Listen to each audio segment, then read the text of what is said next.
Welcome back. We're going to start on chapter 4, State Courts. Learning objective.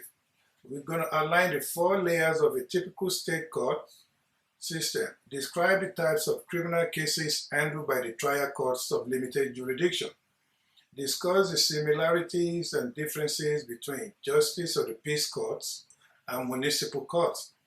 List the 4 primary problems confronting the lower courts in the United States. Identify the types of civil and criminal cases filed in trial courts of general jurisdiction.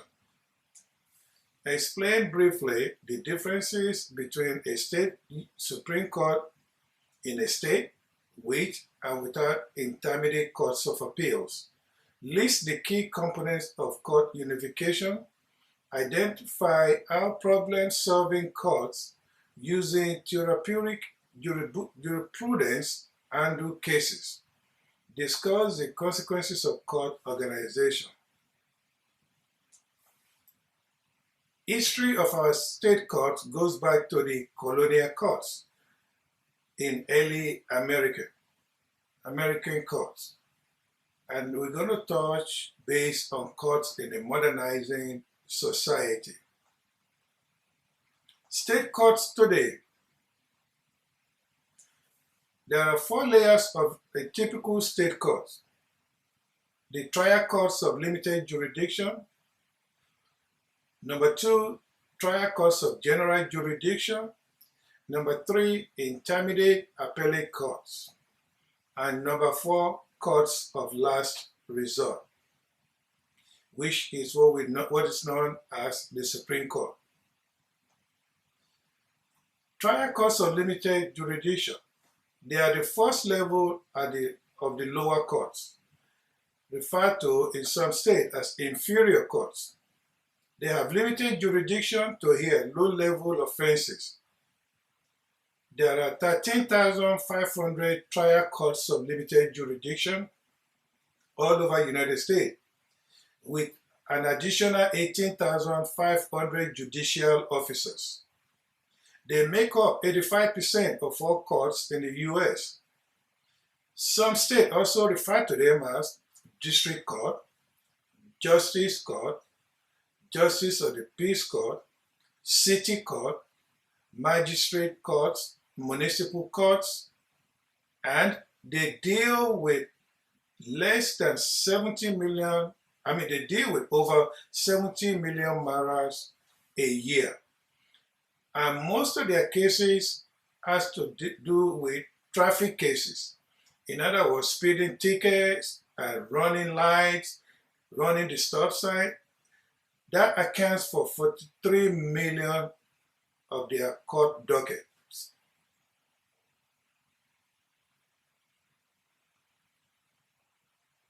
Lower courts typically authorize search warrants. They handle early stages of felony cases. They adjudicate 2 non-felony types of cases. Misdemeanor cases, this is where an individual that violates law is fined or they could go to jail for less than a year. They also deal with ordinance violation, where they can issue you fines, and they deal with non-criminal cases. When we're talking about ordinance violation, for example, in the city of Dallas, if you violate an ordinance where the city tells you you cannot park a car in the front of your house for no more than 30 days, and you violate the ordinance, then they might issue you a ticket and tell you to remove the car. Upon the violation again, and the car is still there for more than 30 days, then when they come back, they might issue you a fine for not removing the car as specified by the ordinance.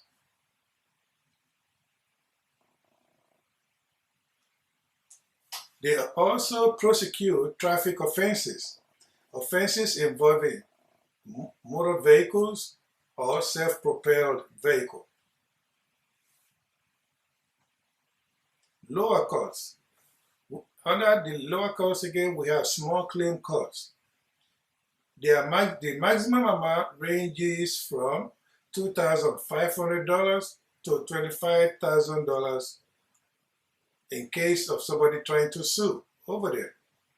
They also deal with cases that involve debt collection, non-payment for goods and services, landlord/tenant dispute. Then we also have Justice of the Peace Court. They are also considered lower courts.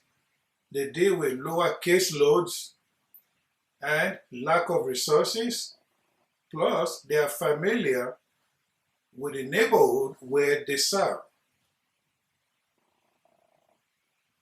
Municipal courts, we see municipal court as an assembly line of justice and courtroom work group. They are also involved in sentencing. What are the problems with the lower courts today? Inadequate financing, which has to do with budgeting, inadequate facilities. Some of these courts are located in old, antiquated buildings, lax court proceedings, unbalanced caseload. Those are the four major problems of the lower court. Community justice.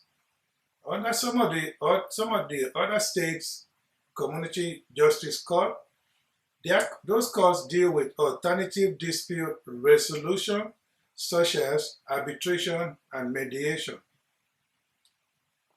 Most of these community courts exist in the state of New York.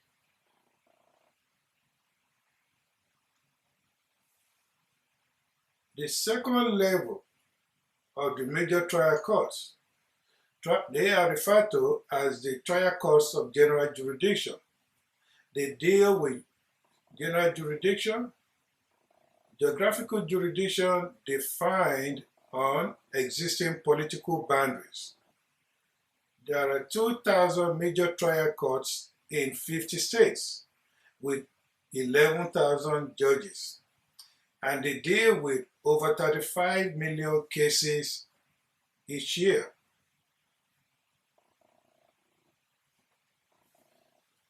They deal with criminal cases. State courts typically hear street crime cases such as prostitution, loitering. Most criminal cases do not go to trial. Decision is not guilty/not guilty, but rather what penalty should be applied. They also deal with civil cases. The civil cases dominate the dockets of most trial courts.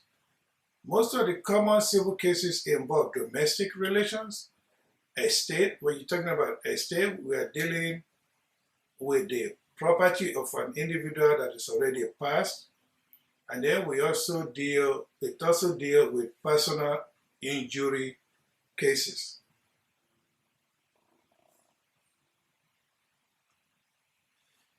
Let's go to intermediate courts of appeal. A century ago, there was one court of appeals, the court of last resort, otherwise known as the Supreme Court. Most states now have a series of intermediate appellate courts.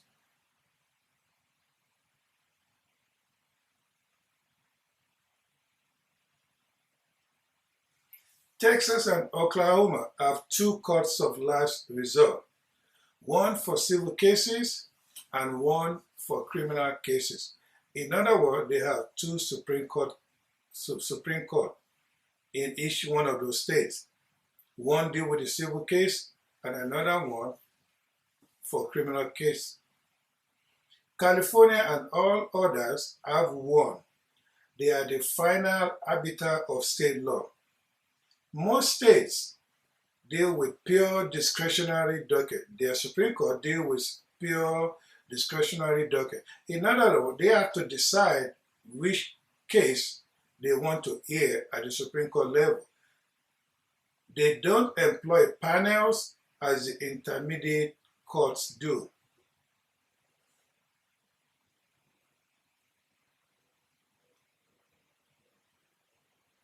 State with intermediate appellate court, like I said, deal with discretionary docket. In other words, they make a choice, they pick. States without an intermediate appellate court, the docket is not a discretionary docket. In other words, they deal with everything. They have to answer everything on appeal. They don't have no choice but to take up all the cases. Let's deal with court unification. Key components of court unification. The advantage of unified court system, it simplified court structure, and it centralized the administration, the rulemaking, and the judicial budgeting, and also statewide financing.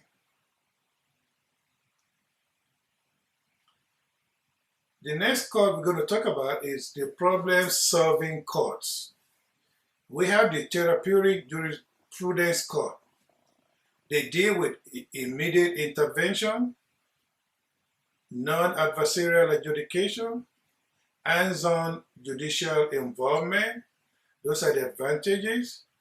Treatment programs with clear and structured goals, and team approach.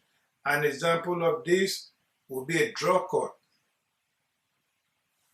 where the court will make sure they set up a drug treatment program for you as an individual to follow, so you won't fall off the wagon again.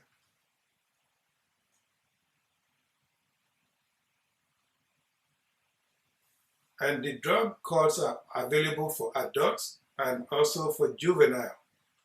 They also, another issue that the problem-solving court deals with is domestic violence courts, where a man is beating up on his wife or the wife is beating up on the man, and vice versa, where a man or a woman and another man are beating up on one another. As we know nowadays, men marry men and women marry women. So domestic violence is not just limited to a man and a woman now. It goes to say that of the era where we are, since men can marry men and women can marry women.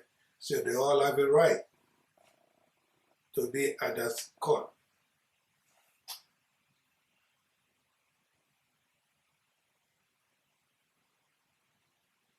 And then another problem-solving courts are the ones that deal with mental health issues for individuals that need to be committed to a sanitarium or that need mental treatment.